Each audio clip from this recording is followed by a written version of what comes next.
Howdy folks, thanks for tuning in. Hope y'all doing okay today. So, I want to talk about something that I seen earlier today that really bugged me. Now, as y'all know, I'm on my Denver trip. Well, Pikes Peak, Denver, Colorado Springs, I'm all over the area.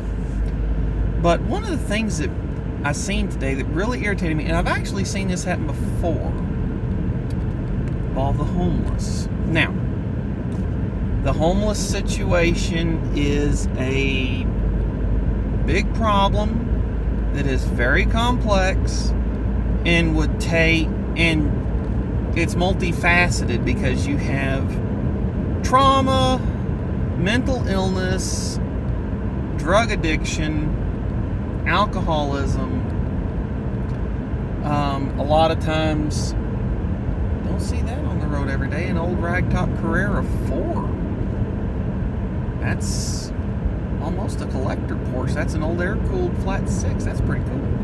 Sorry about that. You can have felons become homeless because it's tough for them to reintegrate back into society productively. And the list goes on for contributing factors to homelessness.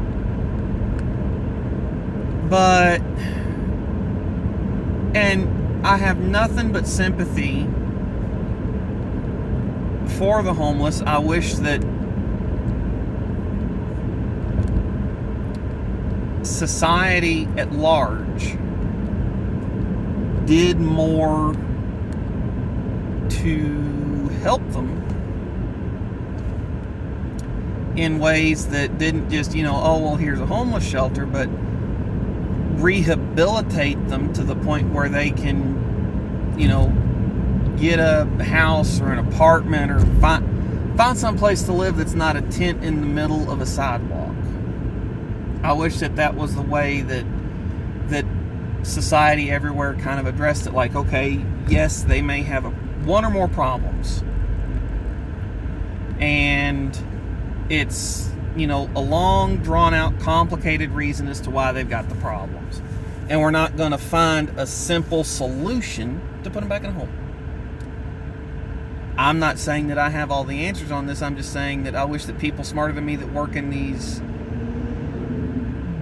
areas would approach it this way. Now, that said, when you have a homeless problem, that's when you really need to start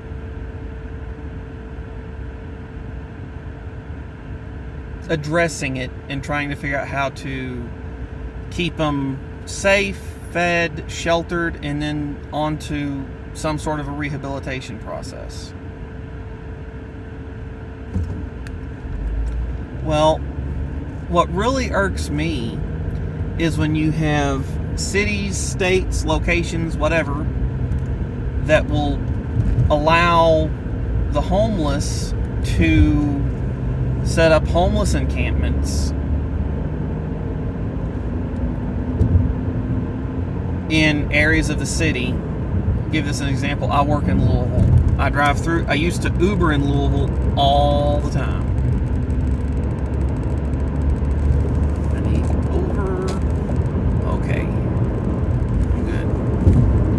I used to Uber in Louisville all the time, and downtown Louisville, there was a couple of the big interstate overpasses where there were pretty big homeless shanties set up. And the thing is, my take on it is either homelessness is or isn't tolerated. And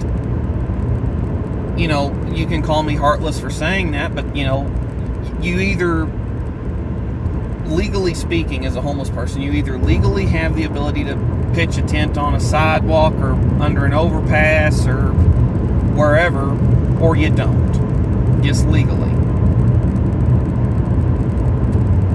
Now, also, a city, when it comes to homeless camps, has kind of that binary choice. They either can or can't. They either do or don't accept that. What irritates me, this was a few years ago, one of my coworkers, their son was homeless.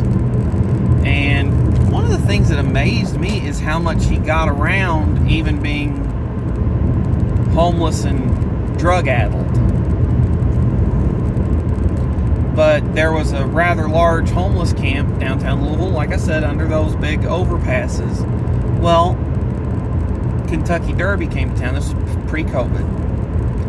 And the police showed up with some public works guys and basically said, y'all got 20 minutes to grab whatever you want to carry out. The rest is going in the trash. So I was actually down there one time when they were doing that for another big event, a big concert or something coming downtown. And when that happened, they literally just had a skid loader, bobcat or whatever you want to call it, scooping stuff up off the sidewalks into a big roll-off dumpster and throwing it away.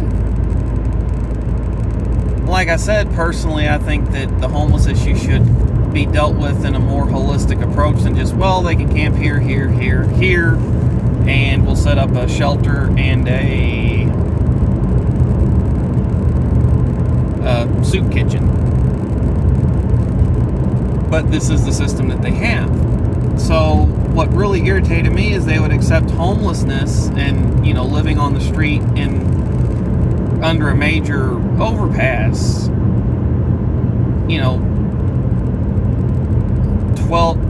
10 months out of the year or 11 months out of the year. But you had to clear all your crap out that had made your life, whatever degree of comfortable you can be being homeless. Living in a tent under an interstate. If you had a air mattress, maybe a little kerosene or propane heater, whatever you had to make your life as comfortable as you could, and a tent and, sleeping bag, all that stuff. All of a sudden someone shows up, unzips your tent, hey, you got 20 minutes to get everything you can carry out of here, otherwise it's going in the trash. It irritates me. Because the thing that really bugs me about it is it's only frowned upon by the cities during their non-tourist times in those areas. So whenever the event clears out, you can come right back, set up your homeless spot, and you're right back at it. I just don't get the double standard of it, if you will. Like, I understand the city wanting to put its best foot forward, and I get all that, but you don't get to throw the most vulnerable among the population under the bus to do that. And if you let them do it for 8, 10, 11 months a year, and then you come in there and move all their crap because it's Derby week, and then they start setting up immediately when all the Derby tourists leave. The standard is, when we don't want you to be seen, you better not be seen. And the whole reason I brought all this up is I was driving towards Pikes Peak. I was driving through a little town, Colorado Springs or something like that, and I seen legit the same thing happening. 2 or 3 cops, public works guy, and a skid steer at a homeless camp. And like, they had all their cop gear on, they had their cruisers all lit up and everything else. So it's just irritating to see people treated like that. If you have a standard that they can set up a homeless camp here, that's the standard. If they don't let them. Tell them, hey, we don't want you down here. You can go set up right here or here or here. Or here's the homeless shelter, or here's whatever. Just irritating to me. And I get that some of them can be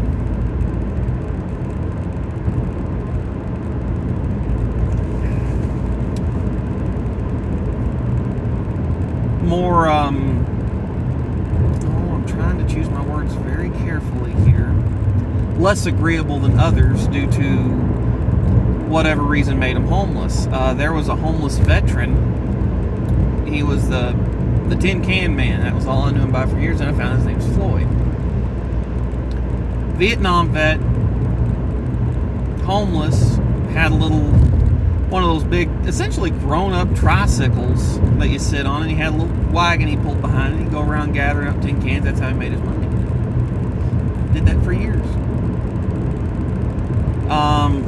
Some members of the community came together, donated money, and actually ended up buying him a little gas scooter, get him around a little easier, because he'd been homeless forever in that area, and he had PTSD. Pretty sure he was an alcoholic, but he was not mistreated by the officials in the community, as it were. You know, I'm gonna start repeating myself, but I'll leave it there. So that's just something that irritated me to see happen, and again, see happening again across several state lines. That seems to be kind of a constant, where homeless camps are allowed to be, is that they're allowed to be there until the moment that they're an eyesore or someone complains. Either they are or they aren't. That's what I got. Thanks for tuning in, folks. Catch y'all next time.